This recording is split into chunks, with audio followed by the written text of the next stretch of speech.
بیٹیاں چھوٹی تھیں، جبکہ سب سے بڑے بیٹے کا نام اسفندیار تھا اور پھر سالار تھا۔ جہاں اسفند کو اپنے گاؤں سے بے انتہا چڑ تھی، یہی وجہ تھی کہ وہ اعلیٰ تعلیم حاصل کرنے کے لیے امریکہ چلا گیا تو واپس لوٹ کر نہ آیا۔ اب وہیں پر اس نے کسی گوری میم سے شادی کر لی تھی۔ اس کا کوئی ارادہ نہیں تھا کہ وہ واپس گاؤں آئے۔ دلاور چودھری اس کی طرف سے بہت مایوس ہو چکے تھے۔ ان کی ساری امیدیں بھری نظریں سالار پہ تھیں، جو اپنی اعلیٰ تعلیم حاصل کرنے کی خاطر کئی سالوں سے شہر میں رہ رہا تھا۔ لیکن اتنے سال شہر میں گزارنے کے باوجود بھی اس کی زندگی پر شہر کا لائف سٹائل کا کوئی اثر نہیں ہوا تھا۔ ابھی بھی اپنی گاؤں کی گلیوں میں جیتا تھا۔ اسے اپنی گاؤں کی یاد شدت سے آتی تھی۔ وہ جانتا تھا کہ گاؤں کے لوگوں کو اس کی کتنی ضرورت ہے۔ وہ تعلیم حاصل کرنے کے بعد اپنے سارے خواب پورے کرنا چاہتا تھا جو اس نے گاؤں کے حوالے سے دیکھ رکھے تھے۔ اس کی دونوں چھوٹی بہنیں تانیہ اور ثانیہ بھی شہر میں پڑھتی تھیں۔ تانیہ کا رشتہ طے ہو چکا تھا۔ اس کی منگنی ایک رئیس خاندان میں ہوئی تھی۔ عنقریب اس کی شادی بھی ہونے والی تھی۔ اب جبکہ سالار کی تعلیم مکمل ہو چکی تھی، وہ دوبارہ اپنے گاؤں واپس آیا تھا، جہاں اس کا شاندار استقبال کیا گیا تھا۔ دلاور چودھری اسے اپنے سینے سے لگایا۔ وہ اس پر فخر محسوس کرتے تھے کہ آج بھی سالار سکندر ان کی اس قدر فرما بردار بیٹا ہے، ورنہ جس طرح اسفندیار نے امریکہ میں رہنے کا فیصلہ کر کے ان کے دل کو ٹھیس پہنچائی تھی، اس بات کا غم انہیں اندر ہی اندر بیمار کر رہا تھا۔ پھر سالار نے اگلے دن سے ہی زمینوں کے معاملات دیکھنے شروع کر دیے۔ وہ دیکھ رہا تھا کہ زمینوں پر مناسب دیکھ بھال نہ ہو اور مسلسل فصلیں نقصان میں جا رہی تھیں، بجائے منافع ہونے کے الٹا نقصان ہی ہو رہا تھا۔ اس نے سارے معاملات دیکھ لیے تھے کہ کہاں پر منشی اپنی ہوشیاری دکھا رہا تھا اور کہاں پر لوگ اپنا کام ٹھیک سے نہیں کر رہے تھے۔ دلاور چودھری کے کندھوں سے جیسے ایک بھاری ذمہ داری ہٹ گئی تھی۔ اب وہ زندگی کے اس موڑ پہ تھے کہ کچھ دنوں کے لیے اپنی ذمہ داری سے آزاد ہونا چاہتے تھے۔ زیادہ تر حویلی میں ہی آرام کرتے اور اس نے سارے زمینوں کے معاملات سالار پہ چھوڑ دیے تھے، جس سے وہ بخوبی نبھا رہا تھا۔ تانیہ کی گریجویشن بھی کمپلیٹ ہو گئی تھی۔ آج وہ سب لاؤنج میں بیٹھے ہوئے چائے پی رہے تھے جب سالار کی ماں فاطمہ بیگم کہنے لگی، تانیہ کے سسرال والے رخصتی کی تاریخ مانگ رہے ہیں۔ اب تو سالار نے بھی ساری زمینوں کے معاملات سنبھال لیے ہیں۔ میرا خیال ہے کہ ہمیں انہیں رخصتی کی تاریخ دے دیتے ہیں۔ ثانیہ یہ سن کے شرمائی تھی اور اٹھ کر کمرے میں بھاگ گئی، جبکہ ثانیہ بہت خوش ہو رہی تھی۔ اسے کئی سالوں سے بہن کی شادی کا انتظار تھا۔ بڑا تو اسفندیار تھا، لیکن اس نے اپنی مرضی سے اور چاہت سے امریکہ میں شادی کی تھی، بنا کسی کی پرواہ کیے۔ نہ ہی کسی کو بتایا تھا اور نہ ہی کسی کو اپنی شادی میں بلایا تھا۔ یہی وجہ تھی کہ اس گھر میں سب سے پہلی شادی تانیہ کی ہی ہونے جا رہی تھی۔ سالار بھی کہنے لگا، اچھی بات ہے، رخصتی میں جتنی جلدی کی جائے اتنا ہی بہتر ہے۔ یہ بھی ایک بہت بڑی ذمہ داری ہے۔ میں چاہتا ہوں کہ تانیہ کی شادی فصل کٹنے سے پہلے ہی ہو جائے تاکہ میں اس کی ذمہ داری اچھے سے نبھا سکوں۔ دلاور چودھری نے فخر سے اپنے بیٹے کو دیکھا تھا۔ تانیہ کی شادی کی ڈیٹ فکس ہو گئی تھی۔ سارے رشتہ داروں میں کارڈ بھی بٹ چکے تھے، لیکن آج سالار کا دل زور زور سے دھڑک رہا تھا۔ آج وہ تانیہ کی شادی کا کارڈ دینے فرحان کے گھر جا رہا تھا۔ آج پھر وہ انہی شہر کی فضاؤں میں جا رہا تھا جہاں اس کی محبت سانس لے رہی تھی۔ وہ فرحان کے گھر پہنچا تو فرحان گھر میں موجود نہیں تھا۔ فرحان کی امی زنیرہ بیگم نے اسے ڈرائنگ روم میں بٹھا دیا تھا۔ فرحان کے آنے کا انتظار کرتے کرتے وہ موبائل میں مصروف ہو گیا۔ اچانک ہی ڈرائنگ روم کے اٹیچ باتھ روم سے ایک پانی گرنے کی آوازیں سنائی دی۔ شاید کوئی واش روم میں موجود ہے۔ اب یہ چند لمحے ہی گزرے تھے جب واش روم کا دروازہ کھولے گیلے بال لیے سوہا باہر نکلی تھی۔ اس کے گیلے کپڑے اس کے بدن سے چپکے ہوئے تھے۔ سالار نے اسے دیکھ کر نظریں جھکا لی تھیں۔ سامنے بیٹھے اس اجنبی کو دیکھ کر اس نے ایک دم سے ہی چیخ ماری تھی۔ سالار اس کی اس حرکت پہ حیران رہ گیا۔ بھلا کوئی ڈرائنگ روم کے واش روم میں کیسے نہ آ سکتا ہے؟ اسے سوہا پر غصہ بھی آیا۔ اسی وقت زنیرہ بیگم بھی ڈرائنگ روم میں داخل ہوئیں اور ماتھا پیٹتے ہوئے کہنے لگی، کب سدھرو گی تم سوہا؟ سوہا ایک دم ہی ڈرائنگ روم سے باہر بھاگی تھی۔ زنیرہ بیگم بھی اس کے پیچھے پیچھے چلی گئیں، لیکن سالار کے چہرے پر مسکراہٹ تھی، جس سے ملنے کی بےتابی اسے یہاں کھینچ لائی تھی۔ اس کا دیدار ہو گیا تھا۔ وہ بہت خوش نظر آ رہا تھا۔ تھوڑی دیر بعد فرحان بھی آ گیا تھا۔ پھر اس نے اسے تانیہ کی شادی کی دعوت دی اور چائے پی کر سالار خوشی خوشی گاؤں واپس آ گیا تھا۔ اور بہن کی شادی کی تیاریاں کرنے لگا۔ شادی میں صرف چند دن ہی بچے تھے، لیکن ابھی تک فرحان اور اس کے گھر والے نہیں آئے تھے۔ ایک دو بار اس نے فون کر کے فرحان سے پوچھا بھی کہ وہ شادی میں آئے گا یا نہیں۔ فرحان نے اسے پورا یقین دلایا تھا کہ وہ شادی میں ضرور آئے گا، لیکن آج مائیوں تھی اور کل مہندی کی تقریب تھی۔ وہ کافی مصروف تھا اور شہر سے آنے والی بارات کے لیے وہ اچھے سے انتظام کرنا چاہتا تھا کہ بہن کی شادی میں کوئی کسر نہ رہے۔ تھوڑی دیر بعد فرحان کا فون آیا کہ ہم حویلی پہنچ گئے ہیں، تو وہ جلدی سے حویلی آیا۔ یار تم اتنی لیٹ آئے ہو، تم نہیں جانتے مجھے تمہاری کتنی ضرورت تھی۔ اس کی نگاہیں کسی کو تلاش کر رہی تھی، لیکن وہ اپسرا کہیں پر بھی نظر نہیں آ رہی تھی۔ اور کوئی بھی نہیں آیا تمہارے ساتھ؟ آخر کار دل کے ہاتھوں مجبور ہو کر اس نے فرحان سے پوچھ ہی لیا، تو وہ کہنے لگا، نہیں نہیں، امی اور سوہا بھی ساتھ آئی ہیں۔ یہ سن کر تو جیسے سالار کے چہرے پر بہار چھا گئی تھی۔ مہندی کی تقریب کے لیے ساری ہی لڑکیاں تیار ہو رہی تھیں۔ وہ جان بوجھ کر صرف اس معجبین کو دیکھنے کے لیے زنان خانے میں آیا تھا، جو بیزار شکل بنائے اریبہ کے ساتھ بیٹھی تھی۔ اریبہ سالار کی کزن تھی اور وہ اتفاق سے سوہا کی کلاس فیلو نکلی۔ سوہا یہاں آ کر بہت بور ہو رہی تھی۔ اسے ہمیشہ سے ہی گاؤں سے چڑ تھی۔ وہ نئے لوگوں میں بہت جھجک محسوس کرتی تھی۔ وہ اریبہ کے ساتھ کمرے میں تیار ہونے آئی تھی، لیکن اریبہ نہ جانے اسے چھوڑ کر کہاں چلی گئی تھی۔ غلطی سے سالار کوئی چیز لے لیں اسی کمرے میں آیا تھا۔ سوہا دوپٹے سے بے نیاز بیٹھی تھی۔ سالار کو دیکھ کر اچانک ہی وہ گھبرا گئی، جلدی سے اپنا دوپٹہ تلاش کرنے لگی۔ وہ اپنے سارے کپڑے پھیلائے بیٹھی تھی۔ مہندی کے فنکشن کے لیے اسے کچھ سمجھ نہیں آ رہا تھا کہ وہ کیا پہنے۔ سالار کو دیکھتے ہی وہ اسے پہچان گئی تھی کہ یہ وہی تھا جس نے اس دن اسے ایسی حالت میں دیکھا تھا کہ کسی اجنبی کے سامنے وہ ایسی حالت میں آنے کا سوچ بھی نہیں سکتی تھی۔ وہ گھبرا کر اٹھ کھڑی ہوئی۔ سالار نے اسے اپنے سامنے دیکھا تو جیسے اس کی ساری آرزوئیں، ساری خواہشیں پوری ہو گئیں۔ وہ دلچسپی سے اسے دیکھ رہا تھا، جو اس کے سامنے بری طرح کنفیوز سے کھڑی تھی۔ وہ کچھ دیر اسے جذب کے عالم میں دیکھتا رہا، پھر خاموشی سے کمرے سے باہر نکل آیا، جبکہ پیچھے سوہا نے سکون کی سانس خارج کی تھی۔ مہندی کے فنکشن میں وہ بھی تیار ہو کر عورتوں والی سائڈ پر آ گئی تھی۔ وہ زنیرہ بیگم کے ساتھ چپکی بیٹھی تھی۔ اریبہ نہ جانے کہاں غائب ہو گئی تھی۔ اس کے ساتھ اسے اچھی خاصی کمپنی مل رہی تھی، لیکن وہ اسے کہیں دکھائی بھی نہیں دی۔ گرین کلر کے سوٹ میں وہ بہت ہی خوبصورت لگ رہی تھی۔ سالار کسی کام سے اس طرف آیا تو اس کی نگاہیں سیدھی سوہا پر پڑی، جو رسم کرنے کے لیے تانیہ کے ساتھ بیٹھی تھی۔ پھر وہ اس سے اپنی نظریں ہٹا نہ سکا۔ بے اختیار اس کا دل چاہ رہا تھا کہ وہ اس منظر کو ہمیشہ کے لیے اپنے پاس قید کر لے، لیکن وہ اسے دیکھتا رہا، یہاں تک کہ پلکیں بھی نہ جھپک رہا تھا۔ سوہا کو خود پر کسی کی نظریں محسوس ہوئیں تو اس نے سامنے کھڑے سالار کو دیکھا۔ اسے اس طرح دیکھنے پر اسے شدید غصہ آیا۔ آخر یہ فرحان بھائی کا دوست مجھے ایسے کیوں دیکھ رہا ہے؟ جب بھی دیکھو یہ مجھ پر نظریں جمائے کھڑا رہتا ہے۔ وہ ایک دم سے ہی کھڑی ہوئی۔ اس نے رسم بھی پوری نہیں کی تھی۔ سالار سوہا کی شادی میں آنے پر بہت خوش تھا۔ اس نے سوچ لیا تھا کہ تانیہ کی شادی کے بعد وہ اپنی ماں سے اس خواہش کا اظہار کرے گا کہ وہ سوہا سے شادی کرنا چاہتا ہے۔ پوری شادی کی تقریب میں سالار جب بھی اندر آتا، اس کی نگاہیں سوہا پہ جمی رہتی۔ کوئی سوچ بھی نہیں سکتا تھا کہ محض ایک نظر دیکھنے کے بعد ہی اسے سوہا سے بے انتہا محبت ہو گئی تھی۔ وہ حیران تھا کہ یونیورسٹی میں ہزاروں خوبصورت لڑکیاں جو اس کے آگے پیچھے گھومتی تھیں، آج تک کوئی لڑکی اس کے دل میں جگہ نہیں بنا سکی تھی، اور وہ کم عمر اور معصوم لڑکی جس نے شاید ابھی کالج اسٹارٹ ہی کیا ہوگا، جو محض 18-19 سال کی تھی، وہ اس کی معصومیت پر یوں دل ہار بیٹھے گا۔ بارات والے دن بھی وہ ہلکے رنگ کا سوٹ پہنے بہت حسین لگ رہی تھی۔ آج سالار نے سفید رنگ کے کاٹن کا لباس پہن رکھا تھا، جس میں وہ کسی شہزادے سے کم نہیں لگ رہا تھا۔ وہ بیزار شکل بنائے کونے میں کھڑی تھی، جبکہ اریبہ اس کے پاس کھڑی باتیں کر رہی تھی۔ تبھی اریبہ نے مذاق میں اس سے کہا تھا کہ اگر اس کی شادی کسی گاؤں والے سے ہو گئی تو وہ کیا کرے گی۔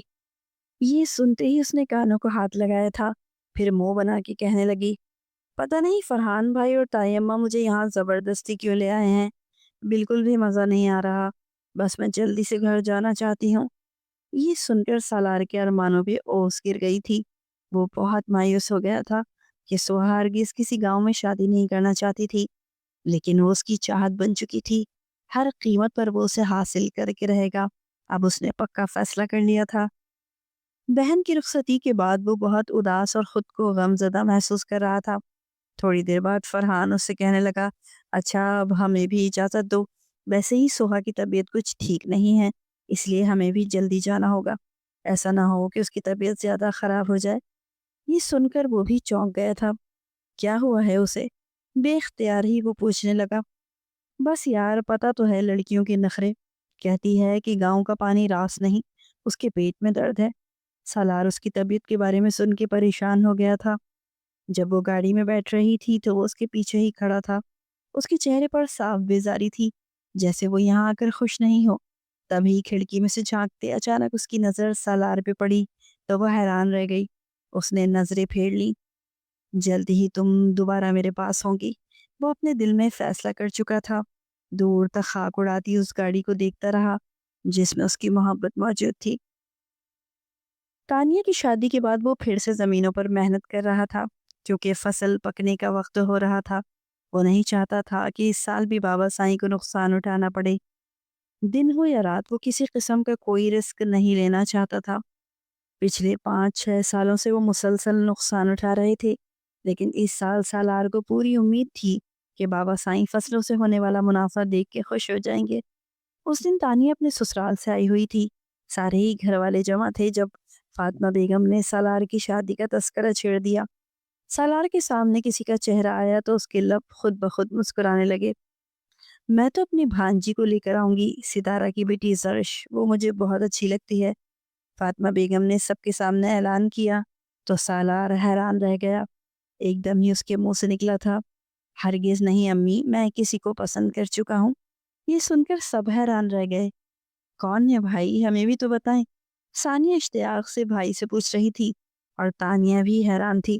وہ بھائی جس کے سامنے شادی کا تذکرہ ہوتا تو وہ منہ بنا کر اٹھ جاتا تھا، اور آج خود اپنے منہ سے یہ اقرار کر رہا تھا کہ وہ شادی کے لیے کسی لڑکی کو پسند کر چکا ہے۔ فاطمہ بیگم کہنے لگی، ارے مجھے کوئی اعتراض نہیں اگر تمہیں پسند ہے تو۔ سالار تھوڑا شرمندہ ہو گیا تھا، پھر سنبھل کے کہنے لگا، امی وہ بھی بہت اچھی ہے، آپ اس سے مل بھی چکی ہیں۔ یہ سن کر سب حیران رہ گئے تھے۔ اچھا کون ہے وہ؟ بتائیں بھائی جلدی۔ تانیہ تو اس سے ملنے کے لیے بے تاب تھی۔ وہ مسکرا کے کہنے لگا، میرے دوست کی بہن ہے جو شادی میں آئی تھی۔ اچھا وہ سوہا، فرحان بھائی کی کزن؟ ہاں بھائی، وہ تو بہت ہی اچھی ہے، بالکل پریوں جیسی۔ اسے دیکھتے ہی مجھے یہ خیال آیا تھا کہ کیوں نہ میں اسے اپنی بھابھی بنا لوں۔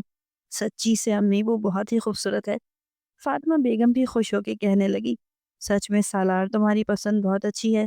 میں تو زرش کا نام اس لیے لے رہی تھی کہ تم خود ہی اپنے منہ سے حقیقت بتا دو، کیونکہ مجھے شک ہو گیا تھا جس طرح سے بار بار تم اپنے دوست فرحان کو فون کیے جا رہے تھے، اسے شادی میں آنے پہ اصرار کر رہے تھے، سب اس سے ہنسی مذاق کر رہے تھے۔ بابا سائیں بھی خوش نظر آ رہے تھے، انہیں سالار کی پسند پر کوئی اعتراض نہیں تھا۔ لڑکی کے گھر والوں کو تو کوئی اعتراض نہیں ہوگا۔ بابا سائیں کے پوچھے گئے سنجیدہ سوال پر سالار ایک دم خاموش ہو گیا تھا۔ ابھی تک اس نے فرحان سے اس بارے میں کوئی بات نہیں کی تھی۔ میں نے ابھی تک ان سے کوئی ذکر نہیں کیا بابا سائیں، لیکن مجھے یقین ہے کہ انہیں کوئی اعتراض نہیں ہوگا۔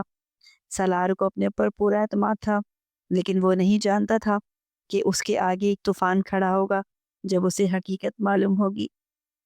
فاطمہ بیگم اور بابا سائیں شہر جا رہے تھے سالار کا رشتہ لے کر، لیکن جب وہ فرحان کے گھر سے واپس آئے تو ان دونوں کے چہرے پہ مایوسی تھی۔ سالار بے صبری سے ان کا انتظار کر رہا تھا۔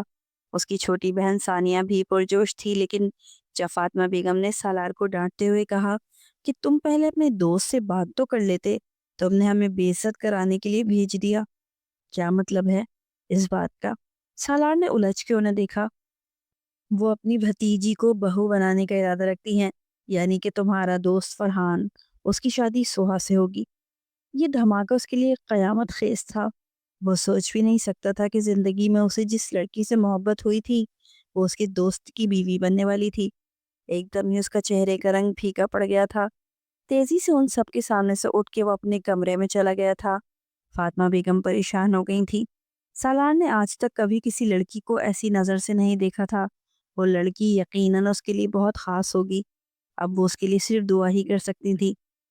میں اسے کسی قیمت پر نہیں چھوڑوں گا۔ سالار اپنے دل میں فیصلہ کر چکا تھا، پھر بھلے اس کے لیے مجھے اپنی دوستی کا ہی نقصان اٹھانا پڑے۔ اگلے دن سالار شہر پہنچ گیا تھا۔ اس نے فرحان کو ملنے کے لیے ریسٹورنٹ بلایا تھا۔ فرحان اسے اپنے سامنے دیکھ کر حیران رہ گیا، پھر ہچکچاتے ہوئے کہنے لگا، مجھے معاف کر دینا، یہ سب امی کی خواہش ہے۔ مجھے معلوم ہوتا کہ تم سوہا کے لیے کچھ ایسا ویسا محسوس کرتے ہو تو میں اسی وقت تمہیں سچائی بتا دیتا۔ دراصل بچپن میں ہی چاچو امجد کا انتقال ہوا تھا۔ انہوں نے جاتے جاتے امی کو کہہ دیا تھا کہ وہ عمر بھر سوہا کا خیال رکھیں گی، اس لیے امی اسے خود سے جدا نہیں کرنا چاہتی۔ میں تم سے زیادہ اسے خوش رکھوں گا فرحان۔ اپنی امی سے کہو کہ اس کا رشتہ مجھے دے دیں، کیونکہ میں اس سے محبت کرنے لگا ہوں۔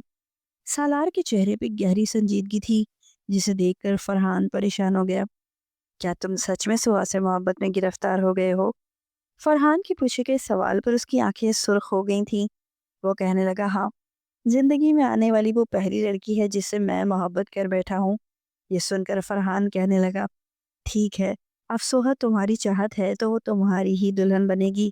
ویسے بھی میں اپنی کلاس فیلو شہزاد سے محبت کرتا ہوں، وہ تو امی کے کہنے پر میں اس سے شادی کر رہا تھا۔ یہ سن کر سالار کی خوشی کی انتہا نہ رہی تھی۔ بے اختیار ہی وہ پرجوش ہو کر فرحان کے گلے لگا تھا۔ اب اس کی محبت کو اس سے ملنے سے کوئی نہیں روک سکتا تھا۔ وہ ہواؤں میں اڑتا گاؤں واپس پہنچا تھا۔ جیسے ہی اس نے وہاں جا کر فاطمہ بیگم اور بابا سائیں سے کہا کہ وہ ایک بار پھر سوہا کا رشتہ لے کر اس کے گھر جائیں تو وہ حیران رہ گئے۔ فاطمہ بیگم اس سے کہنے لگی کہ ایک بار وہ لوگ انکار کر چکے ہیں، اب میں بار بار جا کے اپنی بے عزتی نہیں کروا سکتی۔ سالار ان کی منتیں کرتے ہوئے کہنے لگا، بس اماں، ایک بار میری خاطر آپ جائیں، اپنے بیٹے کی خوشی کے لیے آپ اتنا بھی نہیں کر سکتی؟ اب انہیں جانا ہی تھا۔ پھر جب وہ واپس لوٹی تو ان کے چہرے پہ خوشی تھی۔ زنیرہ بیگم نے ان کا رشتہ قبول کر لیا تھا۔ اب سوہا سے جلد ہی اس کی شادی ہونے والی تھی۔ سالار کو یقین نہیں آ رہا تھا کہ جس سے اس نے محبت کی تھی وہ جلد ہی اس کے پاس موجود ہوگی۔ اتنی بے قراری تو اسے آج تک اپنی زندگی میں کبھی محسوس نہیں ہوئی تھی۔ پھر وہ خوشی بھرا دن بھی اس کی زندگی میں بہت جلد آ گیا، جب 2 مہینے بعد سوہا سے اس کی شادی ہو گئی تھی۔ ابھی وہ کالج پڑھ رہی تھی، لیکن زنیرہ بیگم کا کہنا تھا کہ جتنی جلدی ہو سکے وہ اپنا فرض اتارنا چاہتی ہیں، اسی لیے انہوں نے سوہا کی شادی کرنے میں جلدی کی تھی۔ پھر اس سال وہ حج پر بھی جا رہی تھی، اس لیے حج پر جانے سے پہلے وہ اپنا فرض ادا کرنا چاہتی تھی۔ سب کے چہرے پہ خوشی تھی۔ سالار بارات لے کر شہر پہنچ گیا تھا۔ اس ہنگامے میں کوئی نہیں دیکھ سکا تھا کہ سوہا نے اپنا رو رو کے برا حال کیا ہوا تھا۔ وہ ہرگز کسی گاؤں میں شادی نہیں کرنا چاہتی تھی۔ گاؤں کے مردوں سے اسے خوف محسوس ہوتا تھا۔ اس نے اپنی ایک سہیلی سے سنا تھا کہ گاؤں کے لوگ بہت جاہل ہوتے ہیں، ذرا ذرا سی بات پر ہاتھ اٹھانا وہ اپنا فرض سمجھتے ہیں۔ تب سے ہی اس کے دل میں گاؤں کے مردوں کے لیے بے انتہا نفرت پیدا ہو گئی تھی۔ دلہن کے لال جوڑے میں وہ بے انتہا خوبصورت لگ رہی تھی۔ وہ سوچ بھی نہیں سکتی تھی کہ وہ شخص اسے ہر وقت جو دیکھتا رہتا تھا عجیب سی نظروں سے، وہ اس کی نظروں کا مفہوم اچھے سے سمجھ گئی تھی، لیکن سوچ بھی نہیں سکتی تھی کہ اتنی جلدی اس اجنبی سے اس کی شادی ہو جائے گی۔ شادی کے حوالے سے اس کی آنکھوں میں کوئی خواب نہیں تھے، لیکن اس نے یہ بھی نہیں سوچا تھا کہ ایک گاؤں کے ایسے شخص سے اس کی شادی ہوگی جسے وہ جانتی تک نہیں ہوگی۔ شہر سے لے کر گاؤں کے پورے راستے وہ آنسو بہاتی گھر آئی تھی۔ فاطمہ بیگم اسے دیکھ کر حیران تھی، جو مسلسل روئے جا رہی تھی۔ تبھی انہوں نے سالار کے کان میں سرگوشی کی تھی، لگتا ہے کہ بہو کی طبیعت ٹھیک نہیں ہے، میں اسے کمرے میں بھجوا رہی ہوں، تم اس کی طبیعت کا پوچھ لینا۔ انہوں نے ہر بات اسے اچھے سے سمجھا دی تھی۔ سالار بھی اسے دیکھ کر پریشان ہو گیا تھا، جس کی آنکھیں گہری لال ہو رہی تھی۔ کم عمری کی معصومیت اور خوبصورتی اس کے چہرے پہ رقم تھی۔ آج کی رات اس کے دل میں بہت سے ارمان تھے، لیکن اگر سوہا کی طبیعت ٹھیک نہیں تھی تو اسے اپنے جذبات پہ قابو پانا ہوگا۔ اس نے یہ سوچ لیا تھا۔ تھوڑی دیر بعد وہ کمرے میں آیا تو وہ سر جھکائے گھٹنوں میں منہ چھپا کے بیٹھی تھی۔ کیا ہوا، آپ کی طبیعت تو ٹھیک ہے؟ اس نے سوہا کے سامنے بیٹھتے ہوئے بڑے پیار سے اس سے پوچھا، تو وہ جھٹکے سے سر اٹھا کر غصے سے سالار کو دیکھنے لگی، جس کی شادی زبردستی ایک گاؤں والے سے کر دی جائے بنا اس سے پوچھے۔ وہ روئے نہ تو کیا کرے، بالکل بھی اچھے نہیں لگتے آپ مجھے۔ سالار اس کی بات پہ حیران رہ گیا، پھر وہ مسکرا کے کہنے لگا، کیا کمی ہے مجھ میں؟ ذرا مجھے بھی تو پتہ چلے۔ وہ سوہا سے بہت نرمی سے بات کر رہا تھا، لیکن اس نے بے رخی سے اپنا چہرہ موڑ لیا۔ مجھے آپ کے ساتھ کوئی رشتہ قائم نہیں کرنا۔ جب میرا دل ہی اس نکاح پہ راضی نہیں تھا تو میں کیسے آپ کے ساتھ کوئی رشتہ بنا سکتی ہوں؟ نازک اندام کم عمر دلہن کے منہ سے ایسی بات سن کر سالار حیران رہ گیا تھا۔ لگتا ہے آج آپ کی طبیعت ٹھیک نہیں ہے، چلیں آرام کریں۔ وہ فوراً ہی اٹھ کھڑا ہوا تھا۔ در حقیقت اس کی انا پر گہری چوٹ لگی تھی۔ سوہا نے اسے اپنانے سے انکار کر دیا تھا۔ اس کے دل میں فوراً ہی شک پیدا ہوا تھا، کہیں یہ فرحان سے تو محبت نہیں کرتی؟ میں اس سے محبت کرتا ہوں، یہ مجھ سے نہیں۔ اس کے دل میں پیدا ہونے والا شک قدرتی تھا۔ وہ کھوجتی نگاہوں سے اسے دیکھے جا رہا تھا، جس کی آنکھیں گہری لال ہو رہی تھیں۔ نہ جانے وہ کتنے گھنٹوں سے رو رہی تھی۔ تبھی ایک جھٹکے سے لہنگا سنبھالتی ہوئی اٹھی اور فوراً ہی واش روم کا دروازہ زوردار انداز میں بند کرتی اندر قید ہو گئی۔ سالار نے گہرا سانس لیا اور بیڈ سے ٹیک لگا کے بیٹھ گیا۔ یہ تو میں نے سوچا ہی نہیں تھا۔ فرحان نے میری وجہ سے اسے چھوڑ دیا، لیکن یہ بچپن سے اسی گھر میں پلی بڑی ہے۔ ظاہر ہے ایک گھر میں رہی ہوگی، محبت تو خود بخود دل میں پیدا ہو جاتی ہے۔ یہ بات ذہن میں آتے ہی اس کے اندر غصہ بڑھنے لگا۔ اچانک ہی اسے اپنا دم گھٹتا ہوا محسوس ہوا تو گیلری میں آ کے کھڑا ہو گیا۔ وہ کبھی بھی سگریٹ نہیں پیتا تھا، لیکن اس وقت اس کا دل چاہ رہا تھا کہ وہ ایک سگریٹ پی کر اپنا غم ہلکا کرے۔ سوہا جیسے ہی واش روم میں آئی، سامنے لٹکی ہوئی جالی دار نائٹی دیکھ کر اسے شدید غصہ آیا تھا۔ کم از کم وہ یہ تو ہرگز نہیں پہنے گی۔ اس نے فیصلہ کیا اور الماری سے دوسرا ہلکا سا سوٹ نکال کر سادہ سا لباس قمیص شلوار پہن کے وہ بستر پہ دراز ہو گئی تھی۔ سالار نہ جانے کہاں ہے۔ اچھا ہے وہ کمرے سے باہر چلا گیا۔ وہ دل ہی دل میں سوچتی آنکھوں پر بازو رکھ کے سونے کی کوشش کرنے لگی کہ اچانک ہی کوئی اس کے قریب آ کر دھیرے سے لیٹا تھا۔ وہ اچھل کر بیٹھ گئی۔ میں نے کہا تھا نا آپ سے کہ میں کوئی رشتہ نہیں بنانا چاہتی، پھر آپ میرے قریب کیوں آئے ہیں؟ اس کی معصومیت سے کہی گئی بات پر وہ بے اختیار مسکرایا تھا۔ اس لیے کیونکہ آج ہماری سہاگ رات ہے۔ وہ یہ کہتے ہی اس کی کمر میں ہاتھ ڈال کر اسے اپنے قریب کر چکا تھا۔ اس کی اچانک اس حرکت پر سوہا کے وجود میں جیسے سنسناہٹ دوڑ گئی۔ وہ ایک دم سے گھبرا کے پیچھے ہٹی۔ اس کی آنکھوں میں ایک انجانا سا خوف لہرایا تھا۔ سالار نے اس کے چہرے پہ پھیلتے خوف کو بھانپتے ہوئے دھیرے سے مسکرایا۔ اس طرح کیا دیکھ رہی ہو جانے من؟ شوہر ہوں تمہارا، ریپ نہیں کر رہا۔ اس کی آواز میں گہری چاہت اور ایک دھیمی سی سرگوشی تھی۔ وہ آہستہ آہستہ اس کے قریب سرکا تھا۔ اس کی سانسوں کی حدت سوہا کے چہرے پہ محسوس ہونے لگی۔ سوہا تو بدک کر بیڈ سے اترنے ہی والی تھی کہ سالار نے بجلی کی سی تیزی سے اس کا ہاتھ تھاما اور ایک ہی جست میں اسے اپنے نیچے لٹا کر خود اس پہ حاوی ہو گیا۔ اس کی مضبوط باہوں میں سوہا کا نازک وجود دب کے رہ گیا۔ کیا بات ہے، کیوں ڈر رہی ہو اتنا؟ نہیں جانتی ہو کیا شوہر ہوں تمہارا؟ میرا حق ہے تم پر۔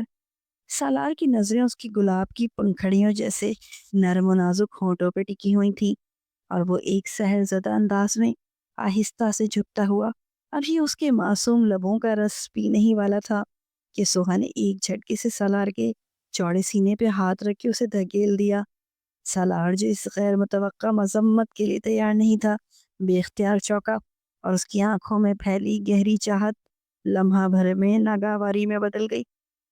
مسئلہ کیا ہے تمہارے ساتھ؟ کیوں اتنا تنگ کر رہی ہو مجھے؟ کیا کسی نے بتایا نہیں تھا سہاگرات کیا ہوتی ہے؟ جب نکاح ہوا ہے تو اس کے آگے کے مراحل بھی طے ہوں گے۔ پہلے میں تمہارے ساتھ سہاگرات مناؤں گا اور پھر تم میرے بچوں کی ماں بنو گی، میری نسل کو آگے بڑھاؤ گی۔ اتنا تو جانتی ہی ہوں گی نا تم۔ سالار کی اتنی بے باک اور دو ٹوک بات سن کر سوہا شرم سے پانی پانی ہو گئی تھی۔ اس نے کبھی سوچا بھی نہیں تھا کہ سالار اس سے اس طرح کی باتیں کرے گا۔ پلیز مجھے چھوڑ دیں، نہیں بنانا مجھے کوئی میاں بیوی والا تعلق۔ اس کی آواز میں لرزش تھی۔ کیوں؟ کیا کسی اور سے محبت کرتی ہو؟ سالار نے ایک دم ہی ایسا سوال داغا کہ سوہا کی آنکھیں حیرت سے پھیل گئیں۔ کرتی ہوں یا نہیں آپ کو اس سے کیا مطلب ہے؟ بس میں یہ تعلق نہیں بنانا چاہتی۔ اس نے بھی ہٹ دھرمی سے کہا تھا، لیکن سالار اب اس کا انکار سننے کے موڈ میں نہیں تھا۔ اس کی آنکھوں میں اب صرف ایک پختہ ارادہ جھلک رہا تھا۔ تم تعلق بنانا چاہتی ہو یا نہیں، میرا اس سے کوئی لینا دینا نہیں ہے۔ میں تعلق بنانا چاہتا ہوں، ہمیشہ ہمیشہ کے لیے، اور یہ بات سب سے زیادہ معنی رکھتی ہے۔ یہ کہتے ہی وہ بغیر کسی توقف کے اس کے نرم و نازک گردن پہ جھکا اور اس کے گلابی ہونٹوں کا جام پینے لگا۔ سوہا اس کی آہنی گرفت میں ایک پرکٹے پرندے کی طرح بے بسی سے پھڑپڑا رہی تھی، مگر سب بے سود تھا۔ سالار کی کثرتی اور مضبوط جسم کے نیچے اس کا نازک وجود دب کے رہ گیا تھا۔ وہ اپنی تمام تمنا اور آرزوؤں کو پایہ تکمیل تک پہنچا رہا تھا، پوری احتیاط اور محبت کے ساتھ، سوہا کی نازکی کو ہارٹ کیے بغیر۔ اس کے لیے تو یہ احساس ہی بہت دل نشین تھا کہ اس کی پسندیدہ شخص، اس کی روح کی گہرائیوں سے چاہے جانے والی محبت اس کی باہوں میں تھی، اور وہ اسے اپنا حق وصول کر رہا تھا۔ اپنی تمام نامراد آرزوؤں کا عملی جامہ پہنانے کے بعد وہ سکون سے اس سے پیار سے الگ ہوا اور غسل کر کے سونے لیٹ گیا، جبکہ سوہا کمفرٹر اوڑے سسکتی اور کانپتی رہ گئی تھی۔ اگلی صبح 9 بجے دروازے پہ دستک ہوئی تھی۔ سوہا بھابی دروازہ کھولیں، اس کی نند تانیہ کی آواز تھی۔ اس نے فوراً ہی دروازہ کھول دیا تھا۔ سالار ابھی تک پڑا سو رہا تھا۔ سالار بھائی اٹھے نہیں ابھی تک؟ آپ انہیں جگائیں، دیکھیں مہمان آ گئے ہیں، اور آپ تیار کیوں نہیں ہوئی؟ چلیں میں آپ کو اچھے سے تیار کر دیتی ہوں۔ تانیہ اسے بڑے پیار سے بات کر رہی تھی۔ وہ میک اپ کرنے سے انکار کرنا چاہتی تھی، لیکن تانیہ نے اسے اتنے پیار سے کہا کہ وہ اسے منع ہی نہ کر سکی۔ تھوڑی ہی دیر بعد ایک بھاری جوڑا پہنے اور میک اپ کیے، گلے میں گلو بند اور ماتھے پر چھوٹی سی بندیا لگائے وہ تیار بیٹھی تھی۔ میں نے آپ کا دوپٹہ بھی سیٹ کر دیا ہے، اب یہ اچھے سے چوڑیاں وغیرہ سب پہن لیں۔ تبھی تانیہ کی نظر اچانک اس بریسلیٹ پہ پڑی تھی جو سالار نے خاص فرمائش کے کر کے فاطمہ بیگم سے منہ دکھائی کے لیے بنوایا تھا۔ وہ حیران ہو کے کہنے لگی، اور یہ بریسلیٹ آپ نے کیوں نہیں پہنا؟ یہ کہتے ساتھ ہی سوہا کی کلائی میں وہ بریسلیٹ پہنا دیا تھا۔ تانیہ کمرے سے جا چکی تھی، وہ اپنی کلائی میں موجود اس بریسلیٹ کو دیکھ رہی تھی جب اچانک سالار کی آنکھ کھلی تھی۔ سوہا اس کا یہ خوبصورت روپ دیکھ کر اس کے ہوش اڑ گئے تھے۔ سالار کو یوں خود پر نظریں جمائے دیکھ کر وہ کچھ گھبرا کے کھڑی ہوئی۔ سالار اسے دیکھ کے مسکرا رہا تھا۔ اسے ایسے لگ رہا تھا جیسے وہ کوئی حسین خواب دیکھ رہا ہے۔ تبھی وہ دھیرے سے اٹھ کر اس کے قریب آیا اور مسکرا کے کہنے لگا، بہت خوبصورت لگ رہی ہو، کسی پری کی طرح۔ بے اختیار ہی وہ جذبات کے ہاتھوں مجبور ہو کر اس کی طرف بڑھا تھا، اور سوہا گھبرا کے پیچھے ہٹی تھی۔ وہ اس کی جھجک کو محسوس کرتا مسکراتا ہوا واش روم میں چلا گیا۔ سوہا کو لے کر تانیہ نیچے چلی آئی تھی۔ نیچے لاؤنج میں سب مہمان جمع تھے۔ گاؤں سے آنے والی عورتیں، مہمان سب دلہن کا دیدار کرنے کے لیے بےتاب تھے، جبکہ سوہا ان سب سے بیزاری محسوس کر رہی تھی۔ ایک تو بھاری زیورات، اوپر سے فینسی کپڑے اور مہمانوں کا رش، اس قدر عورتیں، اس ہجوم نے اسے اپنی زندگی میں اس نے کبھی نہیں دیکھا تھا۔ یہی وجہ تھی کہ اچانک ہی اسے گھبراہٹ سی ہوئی۔ کل صبح سے لے کر اب تک اس نے کچھ بھی نہیں کھایا تھا۔ یہی وجہ تھی کہ مارے بھوک کے اس کا بی پی لو ہونے کی وجہ سے اچانک ہی وہ ایک طرف لڑک گئی تھی۔ سارے مہمانوں میں ہنگامہ مچ گیا تھا کہ نئی دلہن بے ہوش ہو گئی ہے۔ فاطمہ بیگم نے فوراً ہی تانیہ کو اشارہ کیا کہ بھابھی کو اوپر کمرے میں لے جاؤ۔ تانیہ پریشان تھی کہ وہ بھابھی کو اس حالت میں کیسے لے کر جائے۔ تبھی سالار وہاں سے گزر رہا تھا۔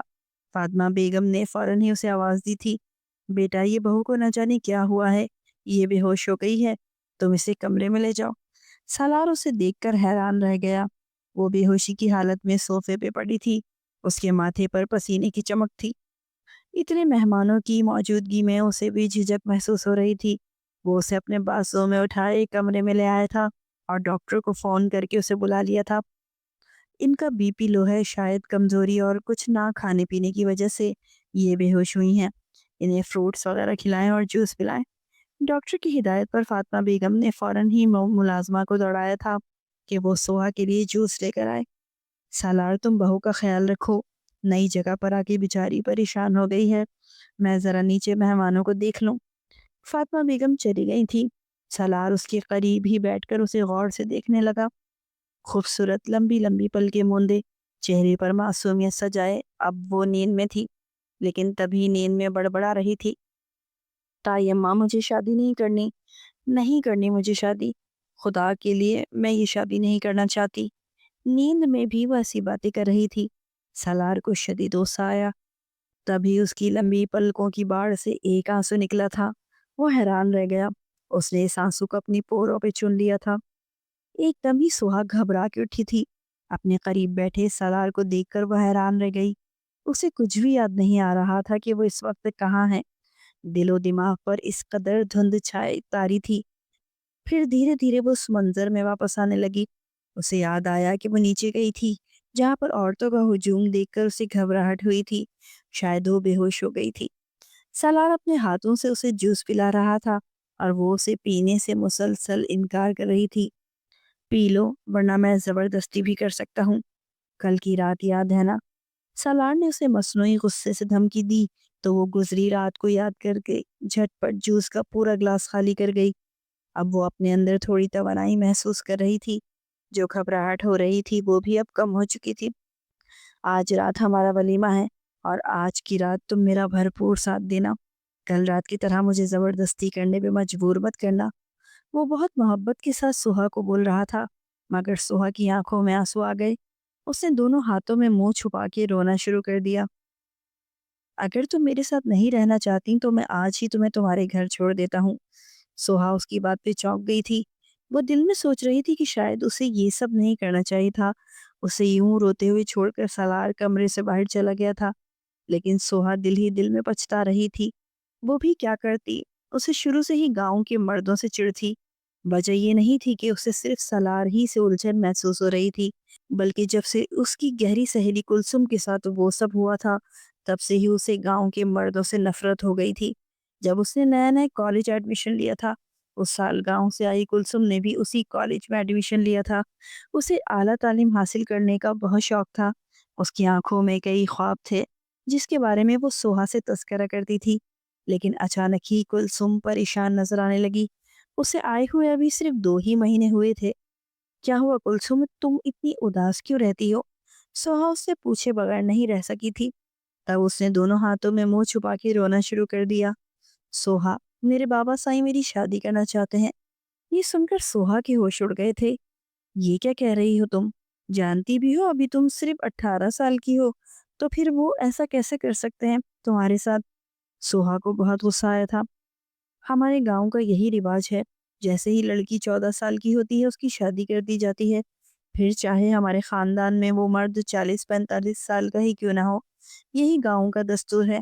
میں اسی بات سے ڈر رہی ہوں۔ پھر کچھ دنوں بعد اس نے کالج آنا چھوڑ دیا۔ ہاسٹل کی لڑکی سے معلوم کیا تو پتہ چلا کہ کلثوم کالج چھوڑ کے جا چکی ہے۔ اب وہ بری طرح بے چین تھی۔ وہ اپنی سہیلی کے بارے میں معلوم کرنا چاہتی تھی کہ آخر وہ کالج کیوں نہیں آ رہی۔ اس دن وہ بے قرار سی ہو کر فرحان کی منتیں کر رہی تھی۔ فرحان بھائی، بس مجھے ایک بار کلثوم کے گاؤں لے کر چلیں، میں اس سے ملنا چاہتی ہوں۔ فرحان اس کی بات پر حیران رہ گیا۔ پاگل تو نہیں ہو تم بھلا؟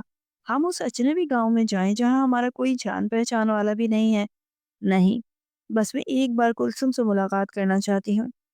آخر کار فرحان اسے گاؤں لے گیا تھا۔ وہاں اسے بڑی سی حویلی میں شادیانے بج رہے تھے۔